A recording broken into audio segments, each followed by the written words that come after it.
Dealings with the Dead, Volume 1, Number 2. Closing the eyes of the dead and composing the mouth were deemed of so much importance of old that Agamemnon's ghost made a terrible fuss because his wife, Clytemnestra, had neglected these matters, as you will see in your Odyssey 419. It was usual for the last offenses to be performed by the nearest relatives. After washing and anointing the body, the guests covered it with pallium, our common cloak. The Romans used the toga. The Hebrews wrapped the body in linen. Virgil tells us that Maecenas was buried in the clothes he commonly wore. Membra toro defeta responut per purasc supervestes velamina nota conciciunt. This would seem very strange with us, yet it is usual in some other countries at this day.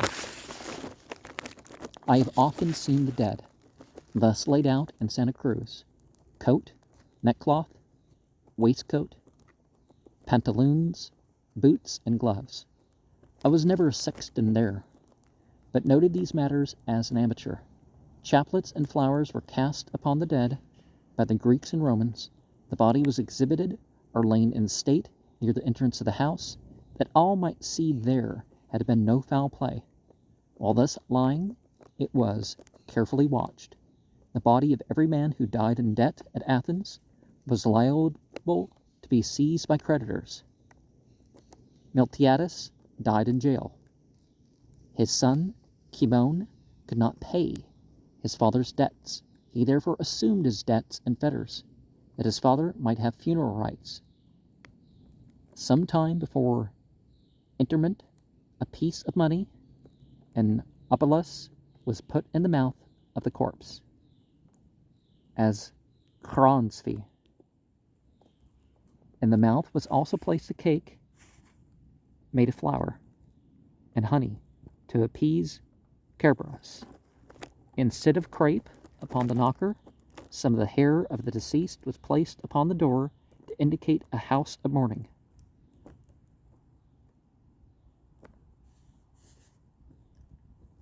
A vessel of water was placed before the door until the corpse was removed, that all who touched the dead might wash therein. This is in accordance with Jewish usage. Achilles was burnt on the 18th day after his death. It's really best not to let the burial be delayed, if at all possible, even today. The upper 10,000 were generally burnt on the 8th, and buried on the 9th. Common folks were dealt with more similarly. When ready for the pile, the body was borne forth on a bier. The Lacedaemonians bore it on shields. The Athenians celebrated their obsequies before sunrise. Funerals in some of our cities are celebrated in the morning. The Greeks and Romans were very extravagant, like the Irish. If baked meats and Chian and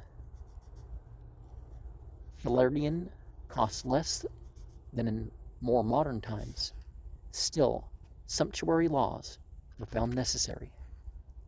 The Picus made such at Mytilene.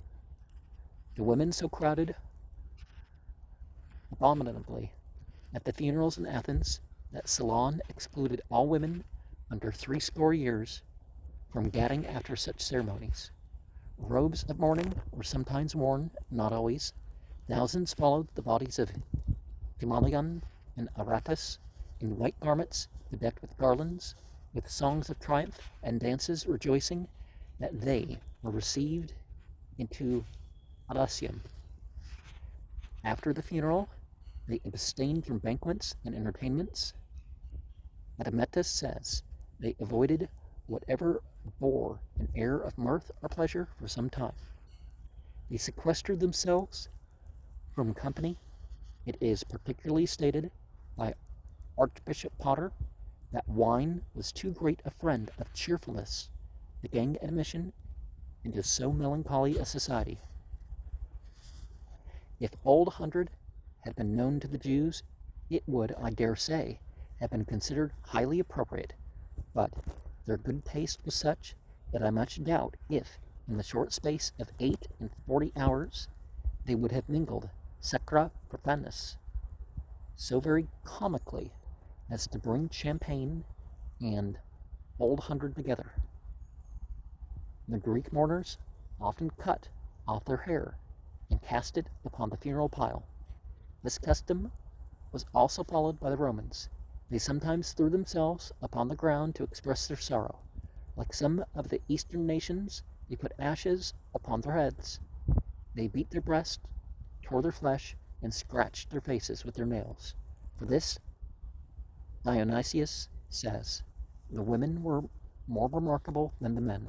Burning and embalming, the latter of which was a costly business, were practiced among the Greeks and Romans. The latter much more frequently among the Eastern nations. We talk of getting these matters thoroughly discussed ere long before the Sexton's board to see if it may not be well to bring them into use again. I will send you the result. In regard to the use of wine and other intoxicating drinks at funerals, we much more closely resemble the Lacedaemonians now than we did some 30 years ago. When I was a boy and was at an academy in the country, everybody went to everybody's funeral in the village. The populace was small, funerals rare. The preceptor's absence would have excited remark, and the boys were dismissed for the funeral. A table with liquors was always provided. Everyone, as he entered, took off his hat, with his left hand smoothed down his hair with his right, walked up to the coffin, gazed upon the corpse, made a crooked face, passed on to the table, took a glass of his favorite liquor, went forth upon the plat before the house, talked politics, or of the new road, or compared crops, or swapped heifers or horses, until it was time to lift. 12 years ago, a clergyman of Newburyport told me that when settled in Concord, New Hampshire, some years before, he officiated at the funeral of a little boy. NH is New Hampshire, right? The body was born, as is quite common in Achaeus, and 6 little nominal pallbearers. Chase. The oldest, not 13, walked by the side of the vehicle. Before they left the house, a sort of master of ceremonies took them to the table and mixed a tumbler of gin, water, and sugar for each. There is in this city a worthy man. I shall not name him. The doctors' and the lawyers' callings are not more confidential than ours. He used to attend every funeral as an amateur. He took his glass invariably and always had some good thing to say of the defunct. A great loss, he would say, with a sad shake of his head, as he turned off the heel tap. I have not seen him at a funeral for several years. We met about 5 months ago. Ah, Mr. Abner, said he, temperance has done for funerals.